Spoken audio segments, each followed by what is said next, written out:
the Fungus Mungus, presented by yours truly. Our objective today is to recognize fungal issues and recommend the correct Footologix antifungal retail products that are going to give transformational results. We're going to cover the skin of the feet. We're going to cover foot care essentials. We're going to talking about the recognize and recommend ideology, how to assess the skin of the feet. We're going to talk about common skin and nail issues, Footologix antifungal products to address those issues, some complementary products that can help with the process as well. And I'm going to touch briefly on our current promotions. So let's start at the beginning, shall we? Let's talk about the skin on the feet, because it's different than other parts of the body.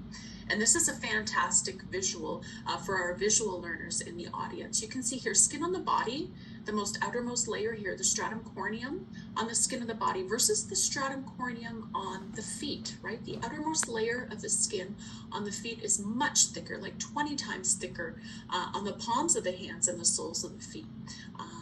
And there's this extra layer here, you can see, it's the stratum lucidum.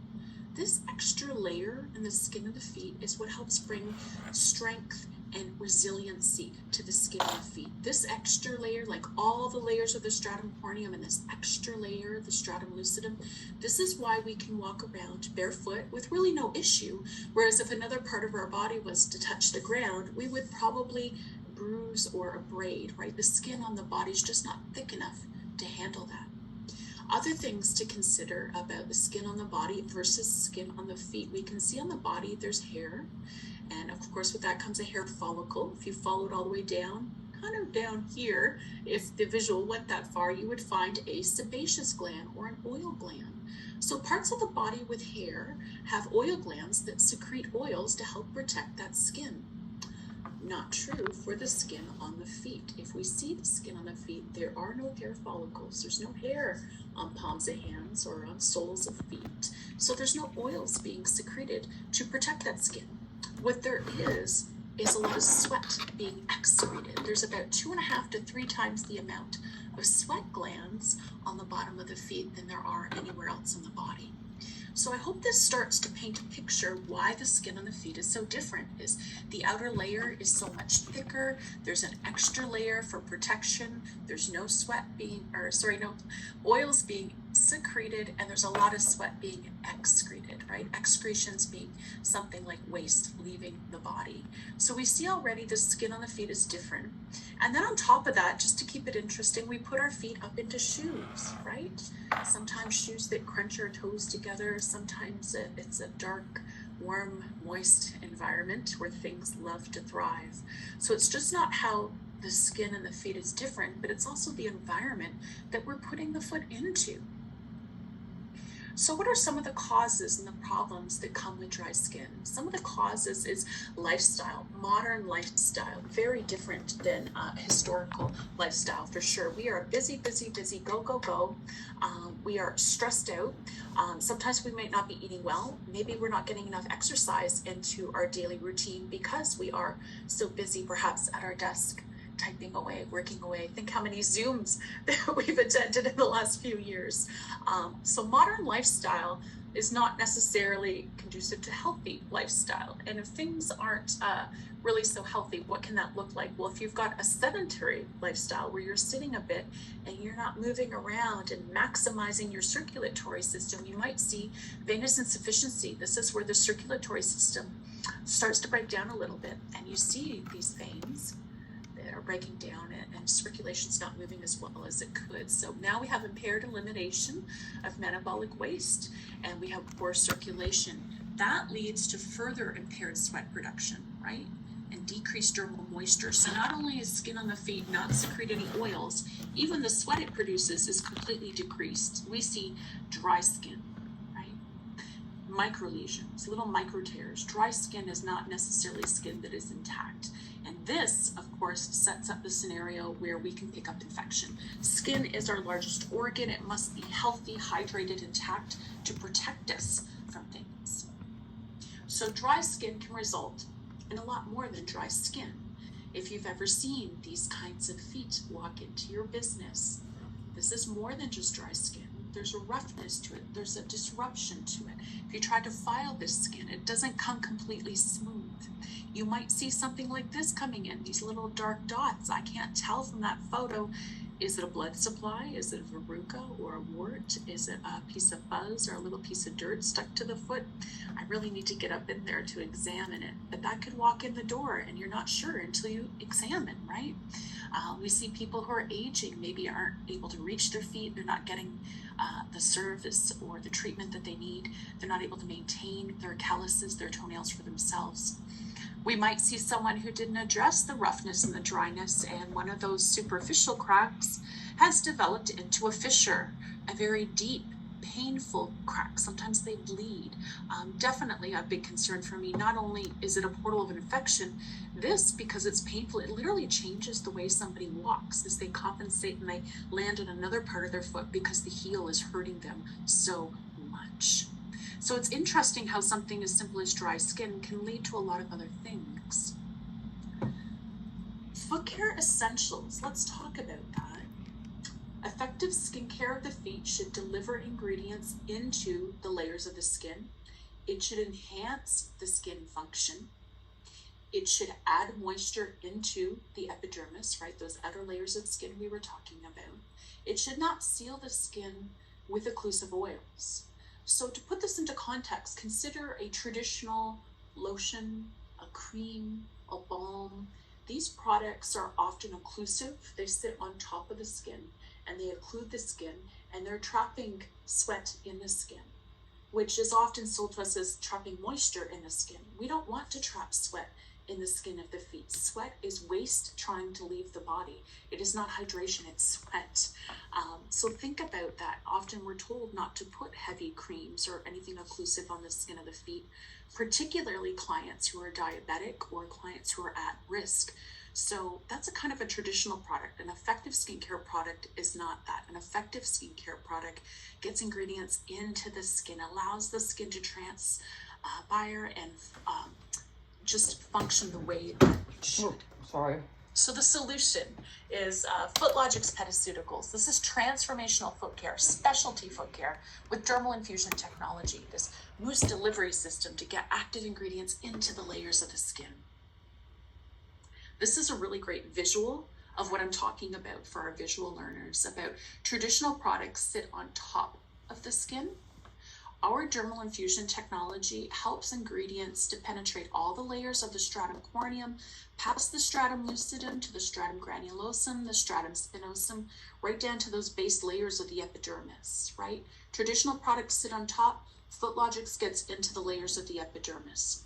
It doesn't get into the dermal layer. It's not going to get into circulation or anything like that, but it does penetrate deeper than a traditional product, taking really high quality pharmacy grade ingredients down to the part where skin is formed, literally healing the skin from the inside out. Footologix uses advanced technology to deliver active ingredients into the skin and nails, our dermal infusion technology. This helps to create a protective barrier, but still allows the skin to transpire just the way it should. It contains state-of-the-art ingredients. So if you think about urea, which is humectant and hygroscopic, it attracts and holds moisture into the skin. CoQ10 is great for collagen and elastin in the skin. Spirulina is our registered trademark. It's a unique ingredient to Footologix. It's an antimicrobial ingredient. So why Footologix? Why? What's unique? What's special about this? We're the world's first and only pediceutical foot care line, right? Specialty foot care, much like there's specialty foot face care, specialty body care. This is special skincare for the skin on the feet, which we learned is really different than other parts of the body. Non-occlusive, doesn't seal the skin, it's fast absorbing, no greasy residue. It's literally apply and go. And of course, our dermal infusion technology. So a really big part of understanding what we're looking at when a client comes in for a service, the very first thing we're going to do is often offer a foot care consultation, and we use a foot care consultation form that looks like this, our pedicure information form. It's available paper-based. We also have it digitized. So if you're a business where you email a consult to a client as soon as they book their pedicure, or maybe you hand them a tablet with a sign-in form, you can use this right on there as well. And we use this form to ask some very specific questions of our client, like, hey, are you diabetic? Do you have any allergies? This might give me an idea about what's happening with the feet. Current medications, that could be important to me because it gives me an idea maybe about any health issues that could impact the skin on the feet. Very important is with respect to your feet and legs, which of these conditions do you experience and how often? Cold feet, never, at times, frequently. Dry skin, never, at times, frequently. Cracked skin, never, at times, frequently. You get the idea. So it asks if the skin is itchy, if it's peeling, if it's sweaty, if it's hot, if there's fungus, if the nails are discolored. Like, it asks a whole variety of really common foot care issues. And this helps to facilitate that conversation with your clients. Sometimes people feel self-conscious. Sometimes they're nervous. They feel shameful about what's happening with their feet, and they come to you with help. Just this first conversation takes less than like a minute, 2 minutes max. Just assessing the feet and talking about it, you've already created that space where I'm the foot care professional. I want to talk with you about your feet. This is a safe place for you to talk to me about your concerns. I want to help you. So we use this form to help recognize skin and nail disorders. From there, I'm going to visually look over the feet to see if what I'm seeing matches with what my client is saying is their concern. From there, after I give my great, very effective, very transformational Footologix foot care service, I'm going to recommend a home care product to go with home with my clients so that they can address their concerns. So you'll notice here that on here, each condition, there's a resolution. If it says dry skin here, there's a very dry skin product here. If someone here says they have cracked heels, we have a cracked heel formula here. These products really go hand in hand and are so helpful to help facilitate conversations with your clients. So let's recognize, recommend. There's also refer. There's going to be occasion you're going to see some things you literally have no idea about. They're not our scope of practice as nail technicians. We're not doctors. We do not diagnose. We do not treat. We refer them to a medical professional. So we're going to talk today about recognizing some specific foot care concerns that are very common, and how to recommend the right Footologix resolution, and when to refer someone to their medical professional. So first, visual, and this is a really visual presentation this way. When we look at the skin before we soak it, I'm looking for very specific things. This is a skin that is healthy, it's just dry. And I know that it's healthy because I can see these little striations of the skin, the little lines of the skin. So this is intact skin, it's healthy, it's just been hydrated. This is not the common thing that walks through the door. Usually people come in with a little bit more going on than just dry skin. Know if this walks through the door, this is going to be a really nice, easy pedicure. You're going to put some callus softener on that. You're going to file it. Skin is going to roll right off there. You're going to smooth it and hydrate it very easily. This, though, is a lot more what we see walking through the door. This is actually a very advanced case of rough skin. Sometimes we just see that roughness around the heels. The point I really want to note here visually is notice how you can't really see the striations of the skin here. It's all disrupted. It almost looks scaly in here. It's actually flaking like it's kind of scaly in a few places. So we can put some callus softener on this and file it, and post pedicure, we're going to get some pretty good results. Not 100%, but really good. We still need to send the client home with something to help resolve this so it doesn't come back. I don't want them to reinfect themselves through their shoes. So here's that visual really clearly, side by side, the lines of the skin versus the roughness. This is a really extreme case though. Let's look here, dry skin, nice and close up. You can see these striations in the skin.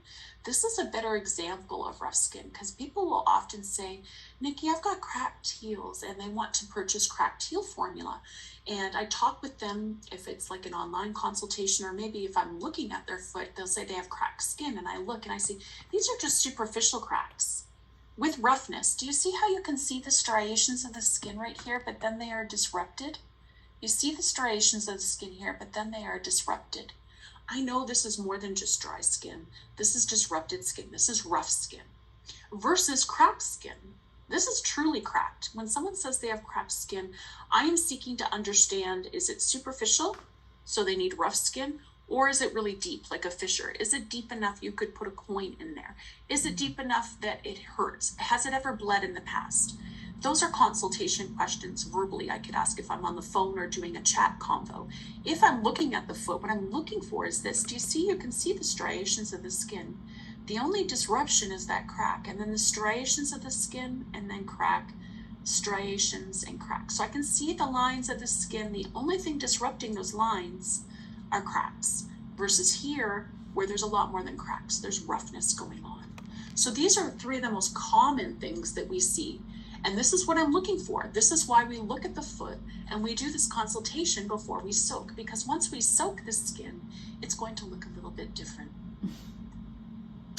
So that said, let's talk about the fungus among us. Here we are. Types of fungus. There's mold fungal infection, there's yeast fungal infection, and there's tinea infection. And tinea is the most common, followed by yeast. So let's take a look and talk about that. Dermatophytes, that's what these are. These are commonly referred to as tinea. And there's different kinds of dermatophytes. There's trichophyton, there's microsporum, there's epidermophyton. This is the most common cause of onychomycosis, of nail infection, right? 83% of cases is trichophyton rubrum. So consider how common something as simple as tinea, that particular dermatophyte, is what's causing all these things in the photos on the right. It's the type of fungus that causes infection in the skin, the nails, the hair, and it obtains nutrients from the keratin. So tinea capitis, that's simply a fungal infection on the scalp. Onychomycosis is a fungal infection in the nail.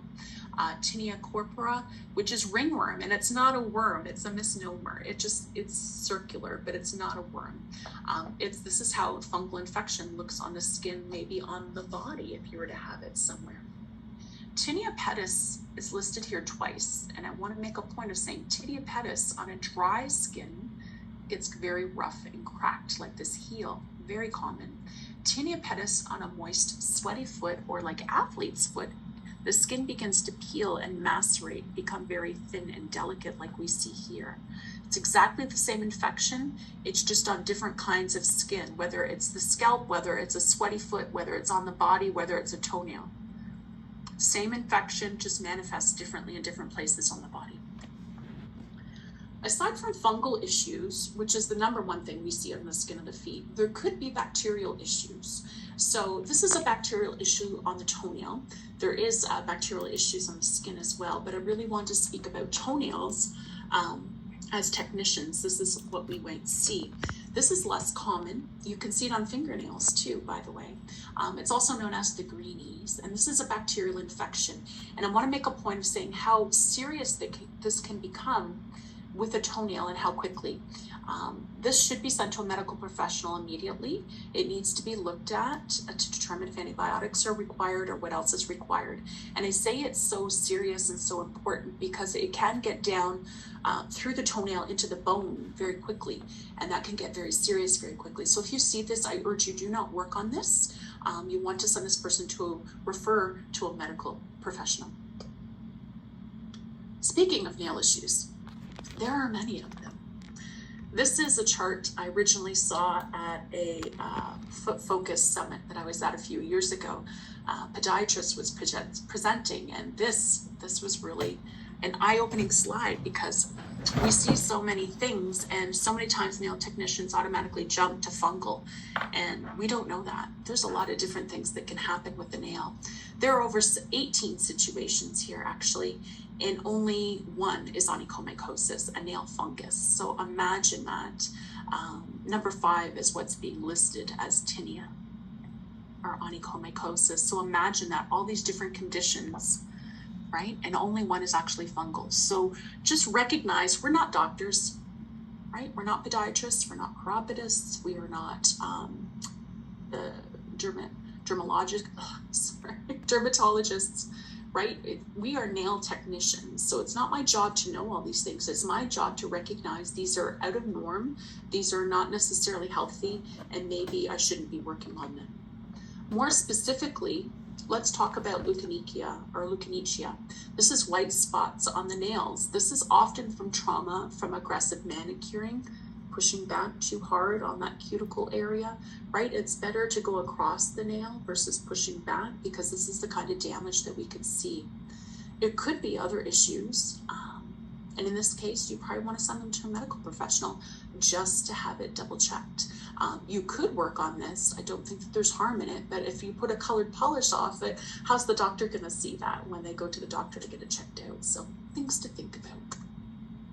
Nail issues on the same topic. I want to talk about on the top of the nail, keratin granulation. This is a dehydrated nail in this photograph.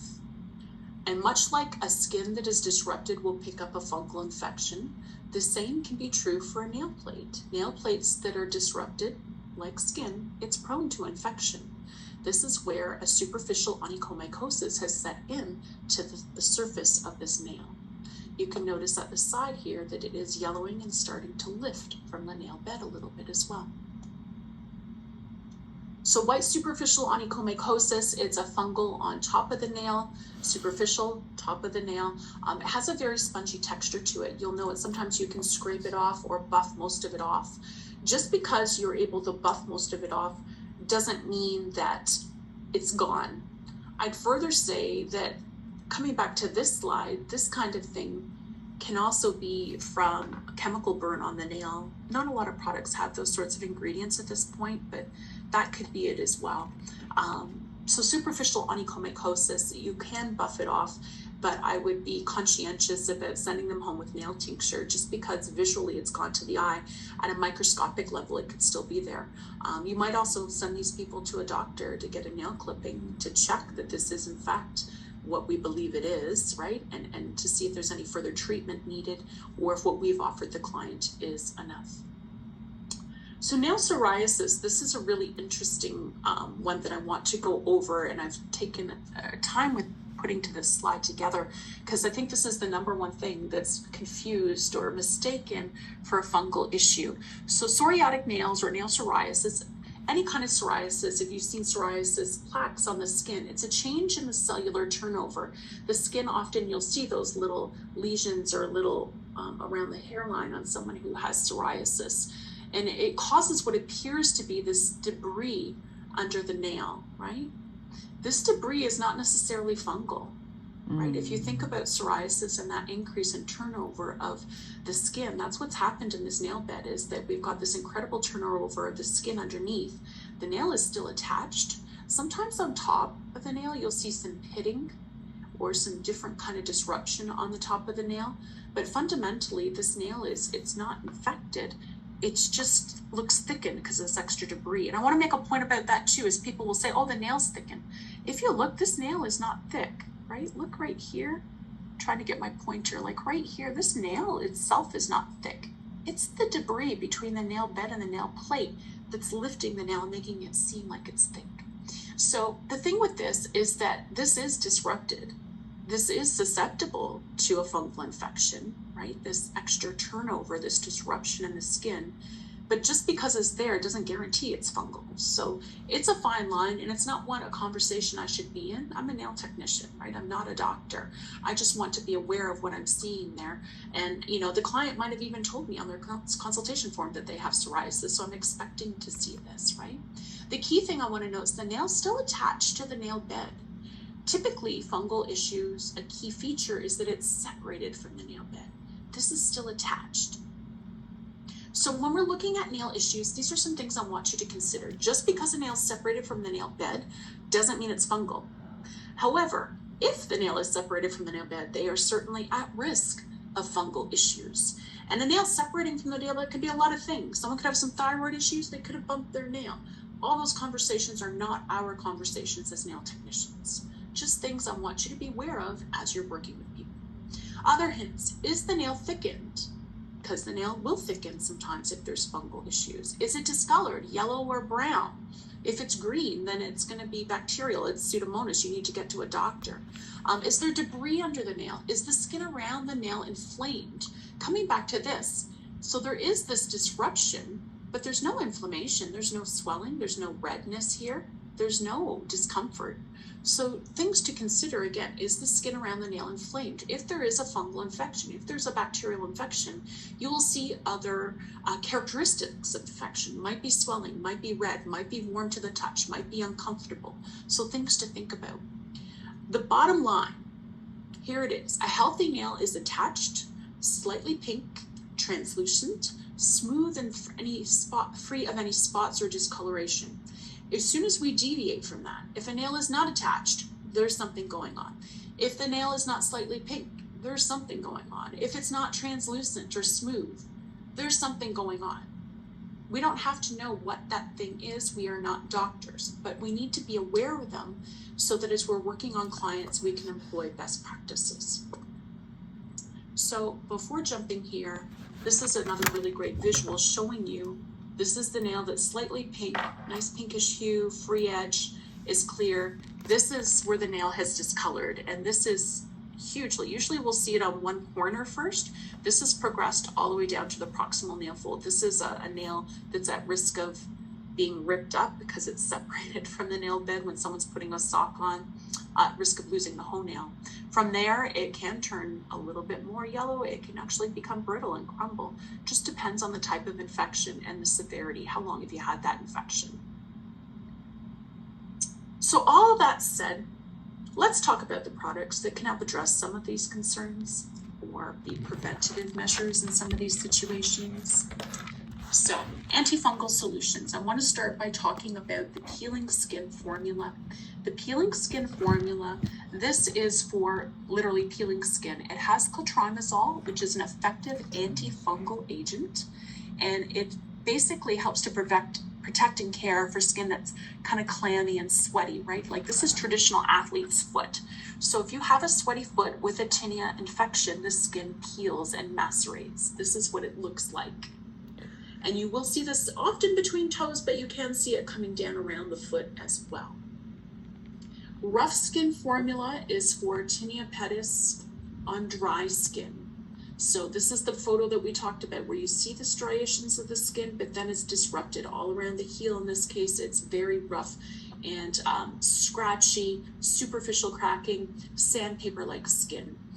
This also has clotrimazole to address the fungal infection, but it also has urea, a hydration ingredient, right? We talked about urea being humectant and hygroscopic, attracting and holding moisture into that skin. So skin that is dry with tinea is rough, skin that is moist with tinea peels. Both of them need an antifungal ingredient, but dry skin needs the extra hydration as well. Here's that before and after. 2 weeks using product. Nail tincture. This is for treating yellowed or discolored nails. It has clotrimazole, which is that effective antifungal agent. It also has avocado oil, which helps with the sheen and the luster of the nail. It also has pathanol, which is going to help with the keratin strands of the nail. And this is what it looks like. You can see, so you can get right under that free edge where the nail is separated. That's exactly where fungal infections get in there. So this is very targeted application. I like its hands-free application. It's not something where you're brushing on a fungal nail and putting a brush back in a bottle and back on a nail. This is completely hands-free, very sanitary. And this is what it looks like.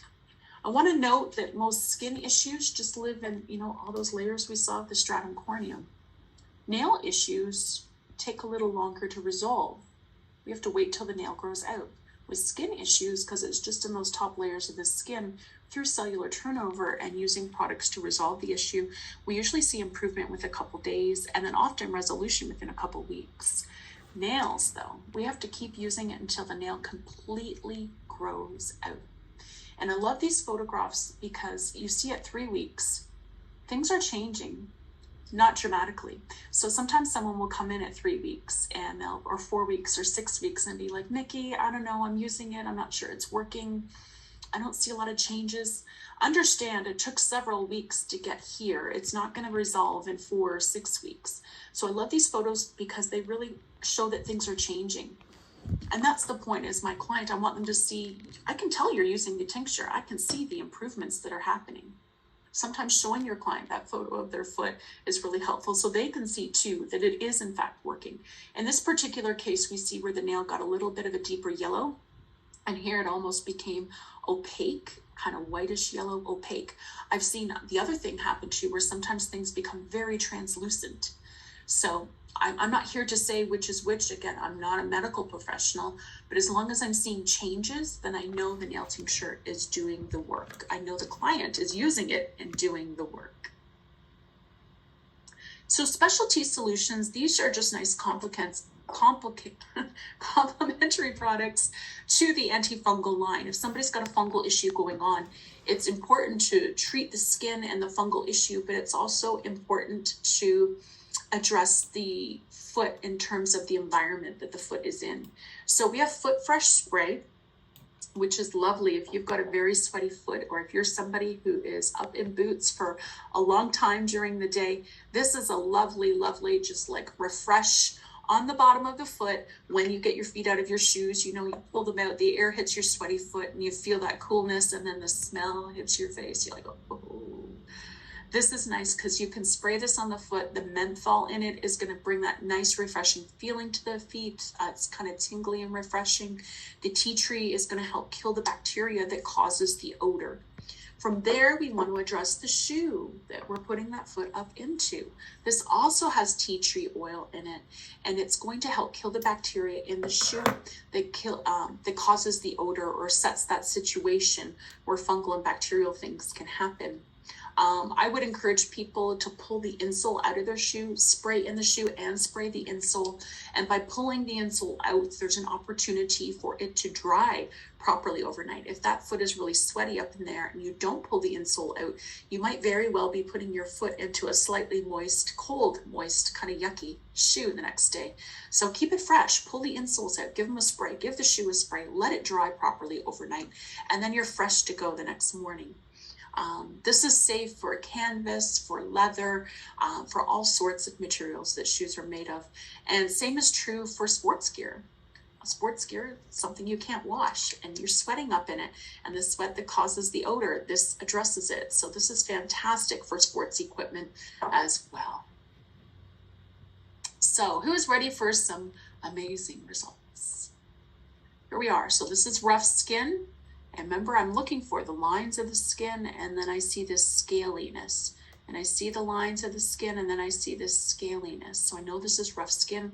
I know when I file it, it might not come 100% smooth. I know that I'm going to be using my home care form to recommend a bottle of dry or rough skin formula to go home with my client.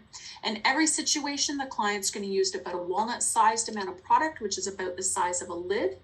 And they're going to use it twice a day for the first 2 weeks and once a day thereafter. Here's a great example of peeling skin. And literally a week, right? This case was 2 weeks. This case was a week. So things resolve very quickly with skin issues. Nails, gotta wait till they grow out. It requires consistent effort. This took 9 months.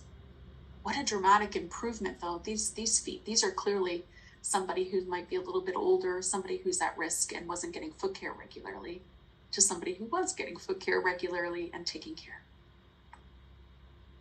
We have these fantastic counter displays. These are really helpful in building your business. Besides doing your foot care consultation and making a recommendation, here's where you have your products ready to hand to your client at the end of your service. So the counter display has some hydration products, DD cream, cracked heel. It has the rough skin, the foot and the shoe spray, the nail tincture. There's no reason you couldn't purchase a few bottles of peeling skin too to complement this display. We have the antifungal display, which exclusively has antifungal products. There's 9 bottles of rough skin.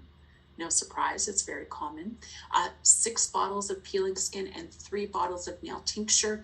You definitely want to buy a couple of extra boxes of nail tincture to replace or refill this display. Nail tinctures are #1 seller. It's the #1 issue anywhere in the world is this nails issues. Our current promotion right now, we're just about the end of June. This will be available just till the end of the month, and anytime you purchase a 32 or 33 ounce bottle of either the Foot Soak, the exfoliating seaweed scrub, or the callus softener refill, you get a complimentary apron.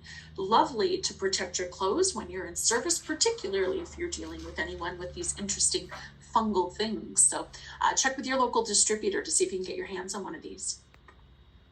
Benefits of Footologix is creating that point of differentiation, right? How many people take the time, or how many foot care service providers take the time to offer a proper foot care consultation? We are looking to deliver a long-term result. We're using a state-of-the-art product. We're doing it very conscientiously. We're doing it very thoughtfully, and doing a consultation with the client and making a home care recommendation. There's an opportunity to earn a better living here. Making a professional product recommendation helps your clients improve their condition, helps improve their quality of life, helps you earn an income. If you do this for a living, if you're a foot care service provider, we want to be able to earn a living doing what we love, and being able to retail products to clients is a really big part of that. The last is life goals. Be professional, always learn more, be passionate, strive for excellence. If you're going to do something, be the best you can be at it. Take the time to take as much training as you can, learn as much as you can, like you're doing today. Thanks for joining us. That's how we build success, one thing at a time. We have a whole Footologix community. You can list your business on our Footologix retail finder. We have marketing materials, posters, brochures, what have you. If you need these forms digitized, we can get those all to you. We have regular webinars every month with an interesting topic. We have a monthly Footologix newsletter. It often has very timely blog posts and such. We wrote about Father's Day. We interviewed some gentlemen from a local gentleman's spa. So there's always interesting things talking about either products, conditions, our business, what have you. You can reach us at communications@footologix.com. You can reach us through Instagram. We have grown. We have our Footologix account, which is for retail users and users of the product. It's the sort of content you'll find there. And Footologix Professional is more the page for you and I, where we find a lot of information about products and procedure and running our business and what have you. We have the same setup with our YouTube account. We have professional videos that show how to use and describe our professional products in a professional foot care service. There's also the home care videos, which is more geared to the client. Certainly you could share them with your client, showing them each product, explaining what it's used for, and demonstrating how to use it. So that is it, my friends. Healthy, happy feet is our goal. You can find us at footologix.com. You can find me, Nikki Fraser, at education@footologix.com. If you ever have questions and you're putting some of what you've learned today into practice and you think of something later, please do reach out. I'd be happy to lend support. So before we do Q&A, I'm going to do a quick closeout in case anyone needs to drop off. A recording will be sent out of our presentation today in the next 24 or 48 hours. There will be info sheets attached for each of the products we've talked about today as well. You can register to be a retail partner at footologix.com, what we talked about. That's free advertising. If you register there and you get put onto our where to buy link, people, when come to Footologix and put in their zip code or their address, they know where to find you if you're the business closest to them. You can sign up for our newsletter, access our marketing materials, what have you, all by signing up on our website. Next month's session is going to be our classic product knowledge training. I'm going to be talking about the whole line, professional products, retail products. So if you are available, we'd love to see you then. All right. So that said, thank you. Let's get into Q&A. Do we have any questions today?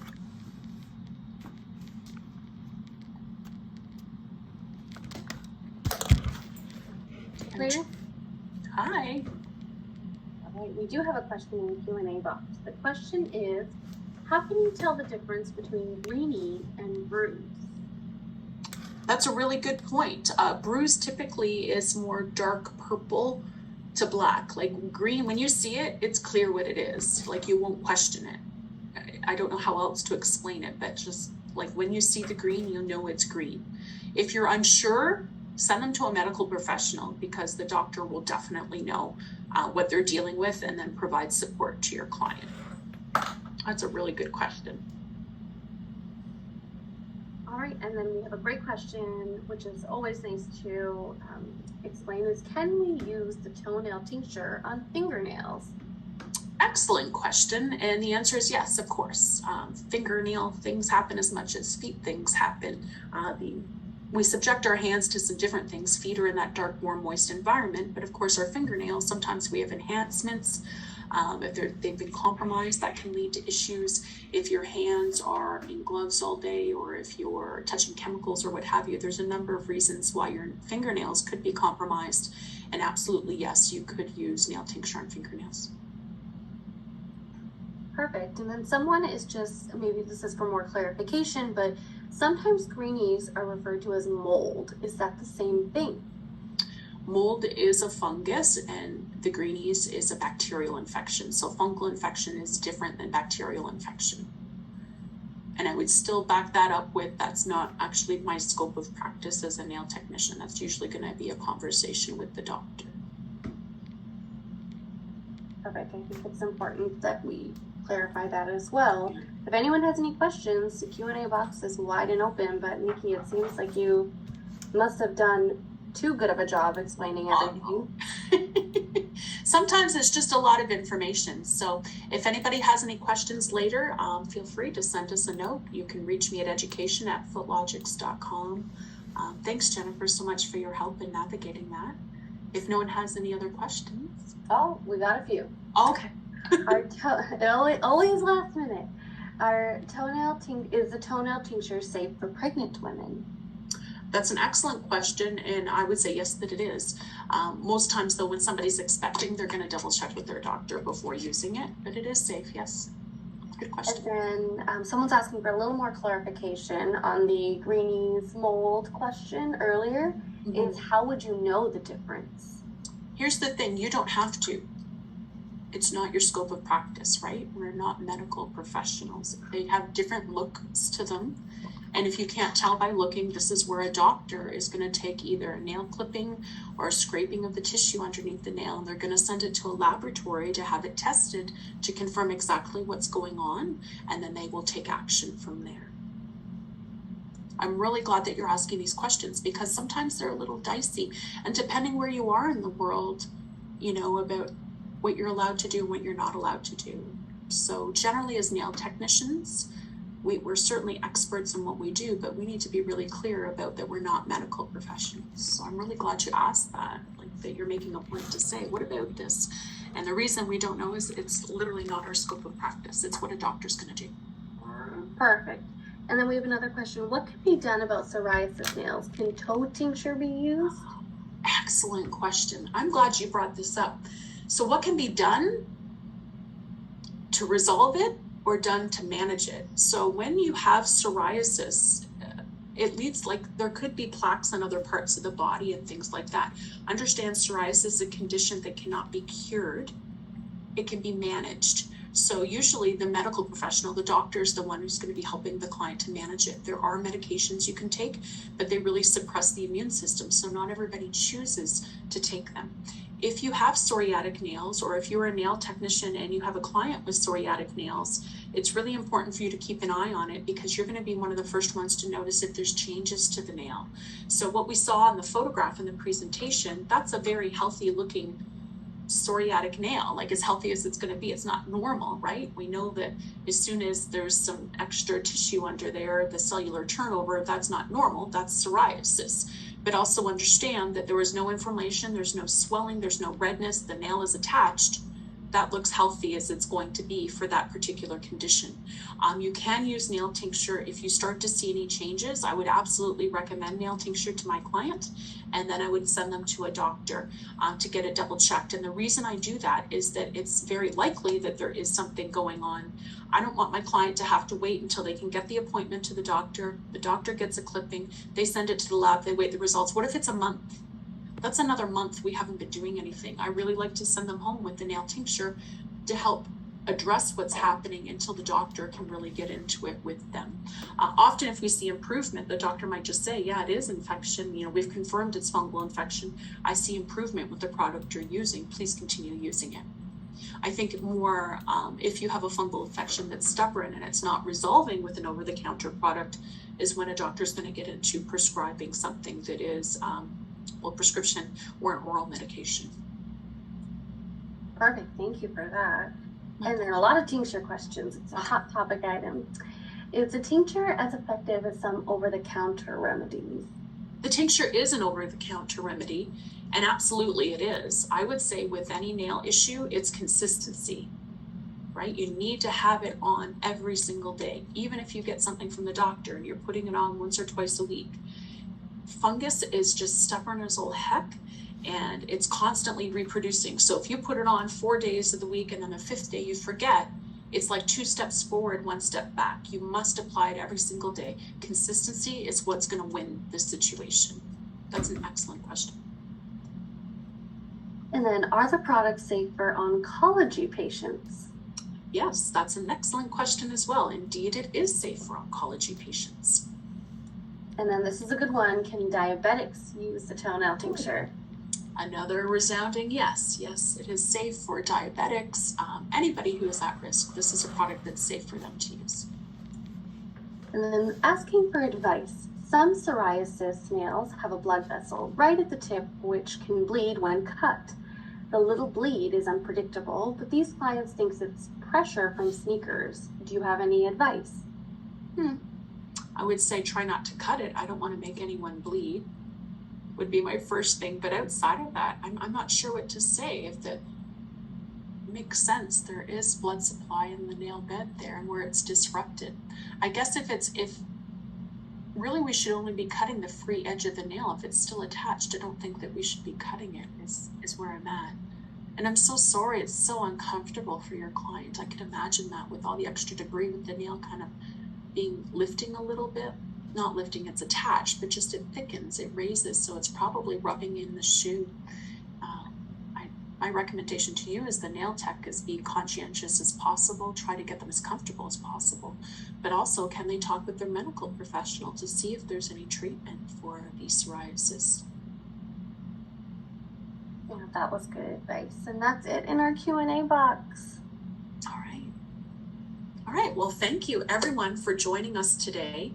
That was a meaty conversation. It often is when we start talking about fungal and bacterial issues.